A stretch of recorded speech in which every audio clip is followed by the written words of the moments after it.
Yo, what's going on, guys? Welcome back to another breakdown for PFL Week 3. We got no UFC coming up this week, so we're gonna have to do with the PFL card. It's not really a terrible PFL card. Last week, we had a lot of upsets in PFL, which normally isn't the case. But it wasn't a bad card last week. I actually enjoyed the fights overall, and we had some big time upsets. So even White Chill came through as like a plus 750 underdog. I mean, that was unreal for a P4 card. But let's talk about this card, man. We got Impact Kasanganay taking Fabian Edwards. If you guys didn't know, that's Leon Edwards' brother. He's gonna be fighting in the main event of this card. We got Dalton Rosta taking on Sadibusi. I'm excited for Dalton Rosta, man. I've been high on Dalton Rosta throughout his Bellator run in PFL now.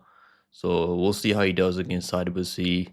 We had Ghazi Rabadanov. I mean, he became champion last year at 100 in the tournament. He won the tournament last year, I mean, for PFL. So he's coming back this year. Happy to see him back. He's taking on Mark Diakiese. We got Mads Burnell taking on JJ Wilson. Josh Silveira taking on Mike Shipman. Silveira actually, like, his last two fights, I think, were he fought Sadibusi and he fought Impact Kasanganay twice, so that should be fun. We got Clay Collard versus Alfie Davis striker versus striker matchup in that one. And Jeffery taking on Murad Ramazanov. I mean, finally a matchup for Murad Ramazanov that he can maybe win, right? They're not giving him Samir Messiah for the third time. Thank goodness for that. So let's start with this breakdown, guys. Make sure you guys like the video, subscribe. I'm trying to hit 3,500 subscribers in the next few months. I think we can probably get there soon if you guys all subscribe. And I appreciate you guys for watching as always. And also, if you guys want to join Discord, we got over 400 members, and Discord is free. And also, if you guys want to see my official bets, I have 2 bets on this card. I made some bets last night. I beat some line movement last night, so I'm happy about that. But if you guys want to see my official bets, they're all free in the link down below. You can check that out also. And also follow me on Twitter. And you'll find all the links in the description of this video. So now let's break down this card, guys. First fight of the card is gonna be Primus taking on Vinicius Cenci. Now this is gonna be a pretty decent matchup, man. Primus, he was supposed to take on Alexander Shabali as a co-main event on this card, but unfortunately Shabali withdrew. Right, I'm not really sure why he withdrew. It's not really disclosed the reason. Now he's fighting Vinicius Cenci, who is a former Dana White and Series fighter. He came up short against Sam Patterson, who has gone on to do pretty good in the UFC. I think he's undefeated in the UFC and he's finished everyone in the UFC. So honestly, not a terrible loss there for Sensei. And now he's training out of Kings MMA, right? But we know Benil Darius trains over there at Kings MMA. We got some other UFC fighters training from Kings MMA. Whereas Primus has been training at American Top Team for a long time. Now he's taking this fight on short notice, man. So like, how prepared is Sensei gonna be ready for this matchup? This is not an easy matchup for him, man, because he has struggled with people that can take him down, wrestle him, maybe lock in a submission. I like Vinicius striking though. Like he was catching Sam Patterson with some hooks in that first round on Dana White Tender Series. That was a while ago, but hasn't really fought all that much. He's had 5 fights in the last 6 years almost. He's 29 years old. I mean, so he's still got a lot of time to get better and improve. But yeah, I gotta go with the Primus here. I like Primus, man. He knows what he's good at, and that's wrestling and top pressure. And he's gonna be able to do that, I think, here. First round might be tricky. He's gotta be careful early because Vinicius does throw with some intent, so maybe he can catch him early. But the longer this goes, I think Primus is gonna take over, and I'm gonna go with Primus by maybe like a second on submission. That's gonna be my prediction. The line's gone way crazy now. I mean, he was like minus 250, minus 240 last night when I was doing my breakdown. I mean, my tape study. And now it's almost like minus 700 Primus. Let me see what the line is here. Primus. he's like minus 600 now, minus 700 almost, which is kind of crazy. I mean, there is value on Vinicius Sensei. I might take like quarter unit Vinicius Sensei because if you can stuff takedowns, man, I think the striking is much better than Brent Primus. Primus' striking is like Darren Elkins. He strikes like Darren Elkins. Like he can land when he goes forward with his forward pressure. But like the striking is really not that clean for Primus. So if he can't get takedowns here, I think he's gonna be in trouble. But I do see him getting takedowns here. He might not get takedowns in the first round, but I think the longer this fight goes, it favors Primus. And these guys are at American top team. They have really good game plans. And he's not fighting Rabadanov here. If Vinicius had one punch knockout power, I'd probably take Vinicius here. But I haven't really seen that one punch KO power from Sensei, and he does overextend when he throws his shots. And I think that's gonna open up possibilities for Primus to level change, get those takedowns. So I gotta go with Primus by submission here in the first one. I think the under 2.5 rounds, or they haven't opened their totals yet, but I would look the unders. I think he probably finishes inside the distance. Next fight on the card, we got Khalid Murtazaliev taking on Nick Maximov. Now, Khalid was supposed to be taking on someone else in this matchup. He was scheduled to take on Jordan Newman, who's actually like an NCAA All American wrestler. And now he's taking on Nick Maximov, which is a similar matchup. Nick Maximov obviously is not as accomplished as Jordan Newman when it comes to wrestling.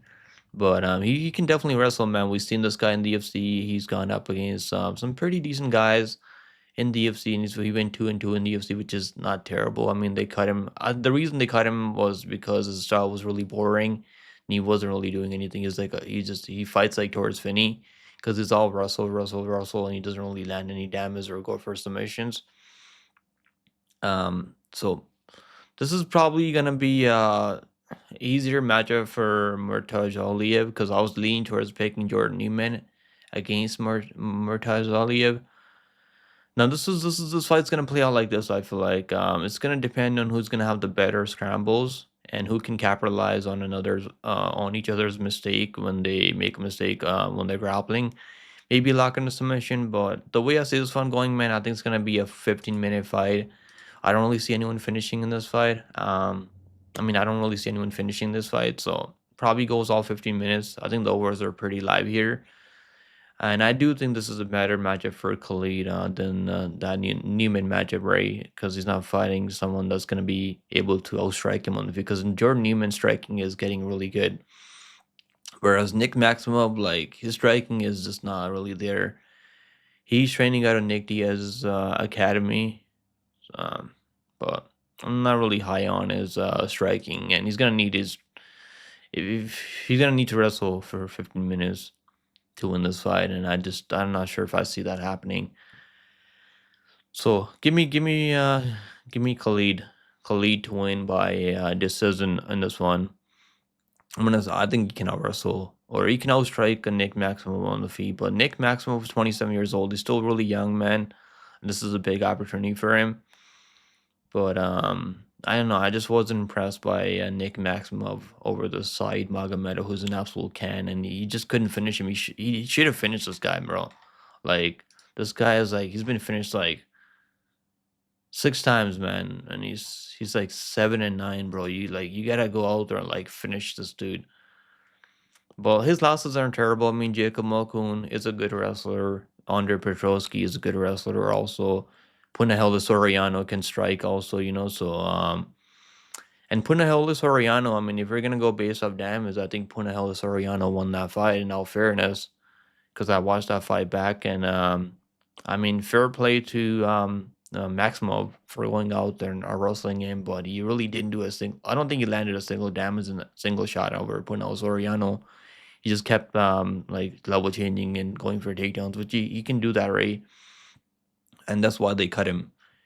I guess he lost 2 fights after that. Maybe that's why they cut him. But I think one of the reasons they cut him was because he's really boring. And that probably was a reason because we've seen a lot of fighters that are 2-2 and still in the UFC, right? I mean, Chandler right now is like 2-6, I think, in the UFC, and he's still on the UFC roster. And give me Khalid to win minus 200. He was like minus 140, man. And I was like thinking about it and I just didn't pull the trigger. I was like, let me watch some more tape on Nick Maximov. And the line's gone kind of, it's getting up there now. I don't know. I don't know if I'm going to get to Khalid Murtazaliev because Maximov is tough, man. He's going to go out there and wrestle. And I know this guy's from Russia. So doesn't mean that he can't get out wrestle just because he's from Russia, right? It could be a closer fight, but I think it goes over 2.5 rounds either way. Next fight on the card, we got Aaron Jeffery taking on Murad Ramazanov. Now this is a better matchup for Murad Ramazanov than those last two matchups against Shamil Musayev. They didn't do many favors with those matchups before. Now, Ramazanov, man, is a Dagestani wrestler. His striking is not that bad, but he uses it just to set up his takedowns, and he's got heavy top pressure, and he can wrestle for 15 minutes, and no problem. He can do that for 15 minutes without gassing. Now, Aaron Jeffery on the other side, man, he's actually like more. He's also more of a grappler. Like he can, he really loves the clinch, and he's got nice knees up the middle. And he's got some power on the feet. He's knocked out some pretty decent guys in the that are in the UFC right now. And he likes his forward pressure along with his cardio to outwork people. Jeffrey has a solid chin, man. He's never been knocked out in 20 pro fights, and he's faced the much better opponents um I mean, other than Messiah, I mean, Murad hasn't really fought anyone other than maybe Ruzi Boya. We fought Ruzi Boya back in the day, but like um his level of competition is kind of suspect. But I have liked the skills that I've seen from Ramazanov. Now I haven't picked him. I picked Messiah in those last two matchups. Now he was favored over Messiah in that first time. I think it's like minus 200 over Messiah, and I picked Messiah at plus 150. And then he was like, he wasn't favored. I mean, he wasn't favored the second time, obviously, because he got knocked the hell out in the first one. But it's crazy. I mean, he went from minus 200 over Messiah. Then he went from then he was like plus 180 the second time. And they did the rematch like 2 months after, which is like crazy. And like, I don't know why they made him turn around so quickly. Probably because they're tournament for Matt Ray. Yeah, this fight's gonna be good, man. I like this fight. But like, I think Ramazanov is gonna be able to take him down, control him on the mat. Does he submit him? Probably not, because Jeffrey's really tough, man. He's only been subbed like one time, and it was by I can't remember. It was by Brendan Nolan, who's got really high level jiu-jitsu and contender series back in 2019. Now Jeffrey, if this is a stand-up fight, man, Jeffrey can definitely land something and hurt Ramazanov, because Jeffrey, he's got some knockout power, bro. Definitely got some knockout power. 9 wins by KO, TKO, and he finished Austin Vanderford, finished Andre Petrosky by KO, TKO. I mean, so Ramazanov is gonna have to be careful in those clinch. In the clinch, he's got to be careful, mind his p's and q's in the clinch. But I think he will, man. We just seen John Salter back in 2023 take this guy down over and over and over and over. I think Ramazanov can do the same thing pretty much here. Give me Ramazanov by decision. I got to bet on him at plus 121. The line's gone kind of, it's not plus money anymore. Minus 180 now.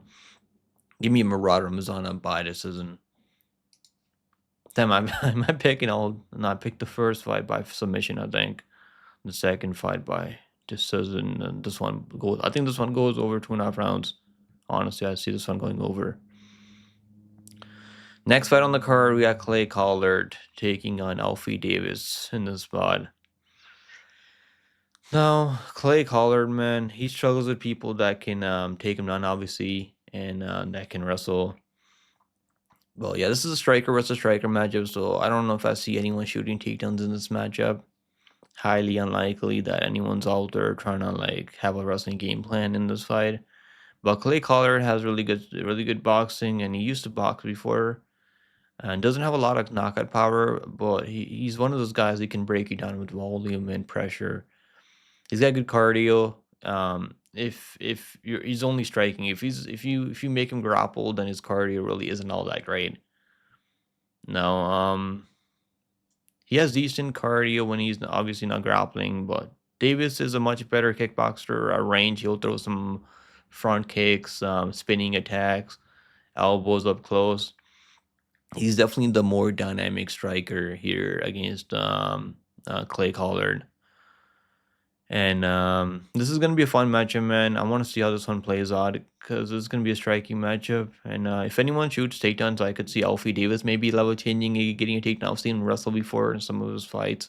You can do okay. He's probably is working on his grappling, but it's probably gonna play out on the feed. And I'm gonna go with I gotta go with Clay Collard. I think maybe I want to pick Alfie Davis, man, because he's not bad, bro. But I might go with Alfie Davis, honestly. Give me Alfie Davis to win. I'll go with Alfie Davis. He's underdog, I think. I think you can if you just stay at range, I think you can have success here. Plus 110 for Alfie Davis. I'm gonna go with Alfie Davis in this one. Clay Collard, he can definitely win, bro. Like if he can keep it up close, pressure Alfie Davis, because I don't think Alfie Davis does all that well when he's pressured.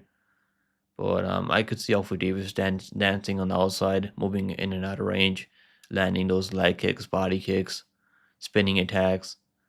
Give me Alfred Davis by decision.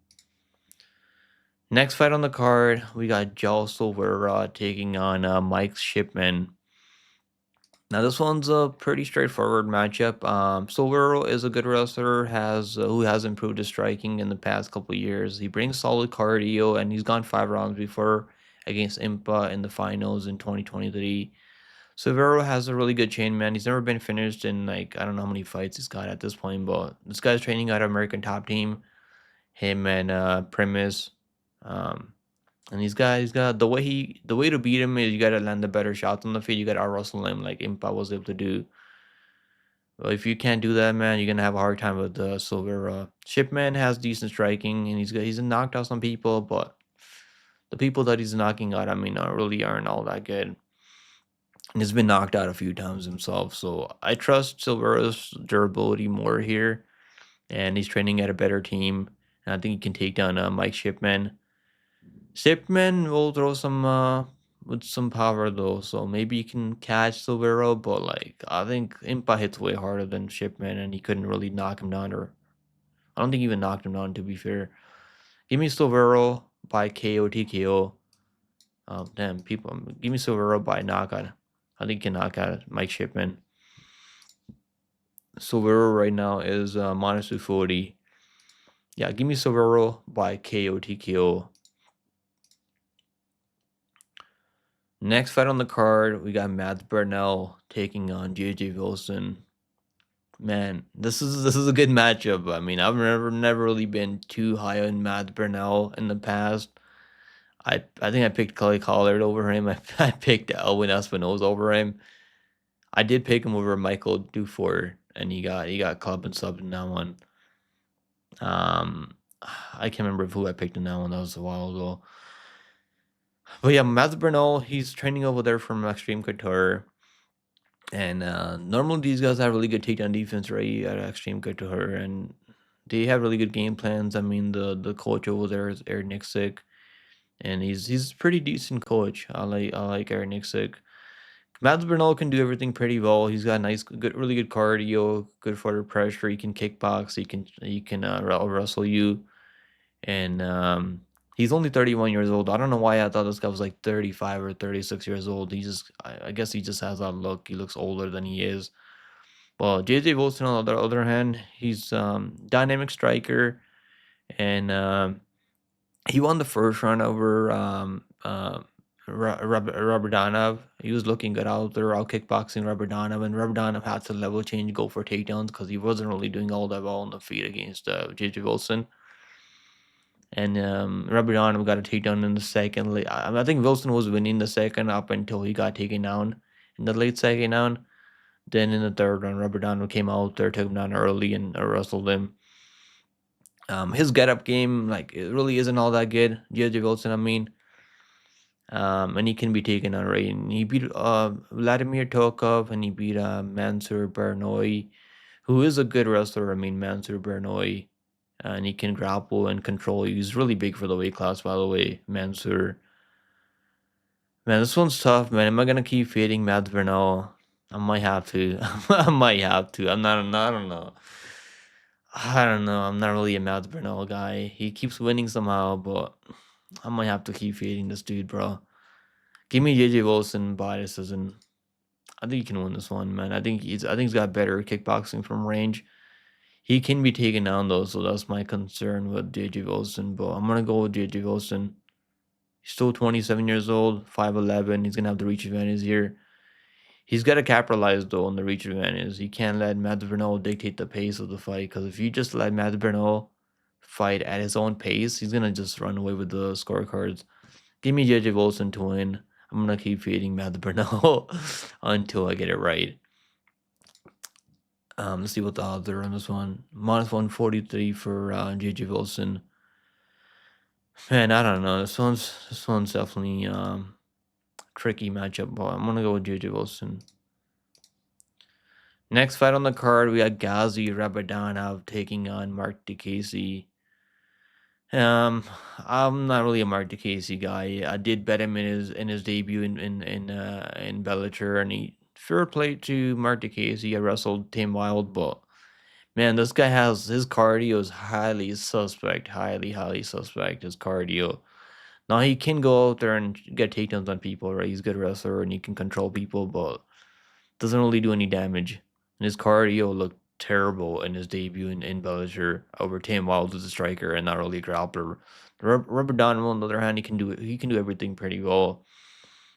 He won the tournament last year, knocked out Brent Primus out cold. I mean, that was a brutal KO over Primus. And he's definitely been finding the power. He's trusting his striking more now. And yeah, give me a Rabadanov by KO TKO. I think he can knock out Mark Diakiese. Mark Diakiese, has he ever been knocked out? He's been club and sub before, never been knocked out. But I think this could be the time, honestly. I don't see Diakiese getting takedowns here. I just don't.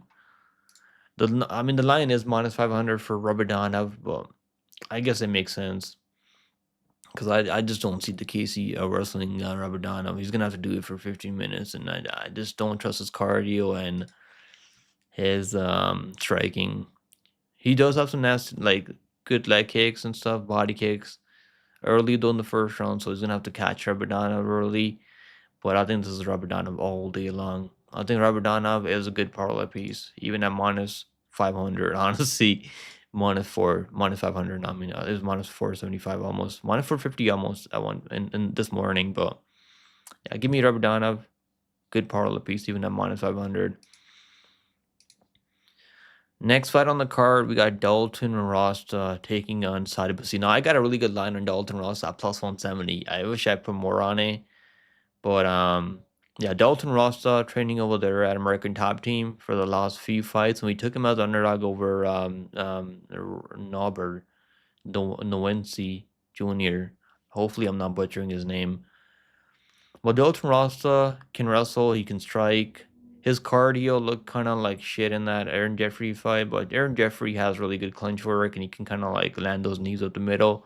Sadibasi is a good striker, dynamic striker, has nasty. He can throw a wheel kick. He's really long and tall for the weight class. 6'3" with the 80-inch reach, and he's 38 almost. And he's the problem with Sadibasi is that he can be taken down, right? He can be controlled. This fight over Leo took him on every round. He just didn't like do any damage, which is why the score that fight for Sadibasi. He does have 2 wins over Leo, which is aging pretty well because Leo has been looking pretty good in the UFC. But yeah, give me Dalton Rosta to win. I think he can out wrestle him. I think he can knock him out on the feet.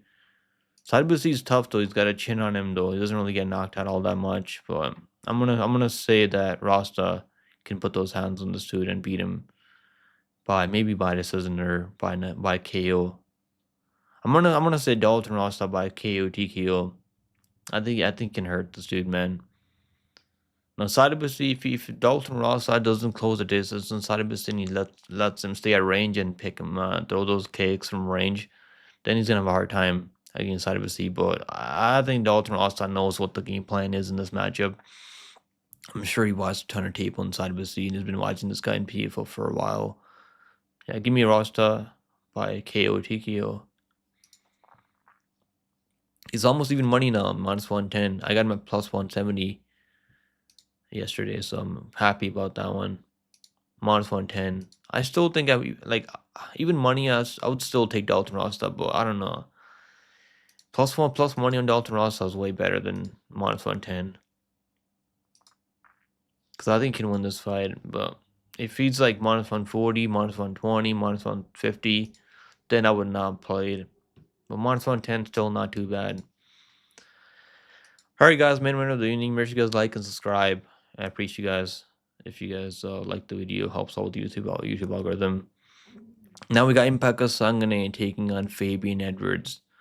Now we all know Fabian Edwards, him and his brother, they can't wrestle and they don't deal with pressure well.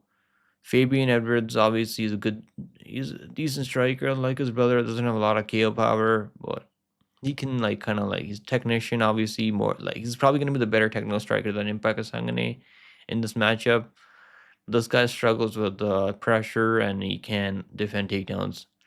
Impa, on the other hand, he's coming off that knockout loss to double Yaximurdov. We did pick Yaximurdov as underdog there. And I was shocked that Yaximurdov knocked him out in the first round. Obviously, Yaximurdov does have power though, so no shame in that one. And Yaximurdov can wrestle. He can do everything pretty well. He's a really good kickboxer. And he's been around the fight game for a long, long time. And no shame losing to double Yaximurdov. And I am gonna pick Impact Kasanganay in this matchup. Edwards is for him to win this fight. He's gonna have to just stay at range, leg kick him, and keep him guessing with those dynamic kicks to the body, the head, and those legs. Cause I don't think Impa's gonna let him do that. I think he's gonna be pressuring him, and he's gonna be maybe mixing in takedowns. Why not mix in takedowns, right? Impact Kasanganay. I don't know if I see Edwards knocking him out. So this goal is 15 minutes. So I think Impa's gonna be pressuring him, clinching him, making this fight kind of dirty in the clinch, and also mixing in takedowns. So give me Impact Kasanganay by I'll say Impact Kasanganay by KO TKO.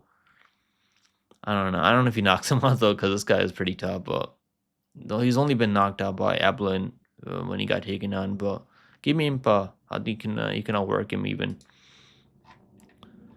Yeah, give me Impa to win here. Impa right now is -185. Yeah, give me Impa. I like Impa -180. I haven't bet him yet, but I'm probably gonna parlay with Rabadanov. I think that's not a bad parlay.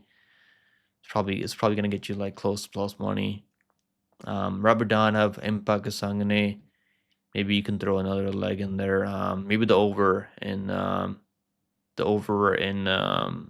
Aaron Jeffery fight, maybe. Or you can do Ramazanov, Rabadanov, and Impa for plus money parlay.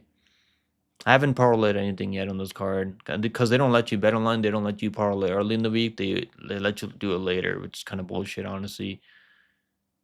I'm not sure they dropped the lines on DraftKings. I gotta check. I don't think they have yet. Have they? Yeah, they haven't dropped the lines on DraftKings yet. Because DraftKings you can parlay anytime you want. It's bet online, you just can't do that shit on bet online. It's kind of bullshit, but it is what it is. Guys, so the bets that I have so far is Dalton Rosta and Ramazanov. So those are the bets that I have so far on this card. I'm probably gonna make a parlay, place them overs and unders when they drop the totals. And I'll see you guys in the next one, man. I'm gonna do a live preview with the 138 MMA tomorrow. So make sure you guys come hang out with me at 138 MMA. And I'll see you guys in the next one. Thanks for watching, guys. Good luck. Stay healthy out there. Stay safe out there. And see you guys in the next one. Later.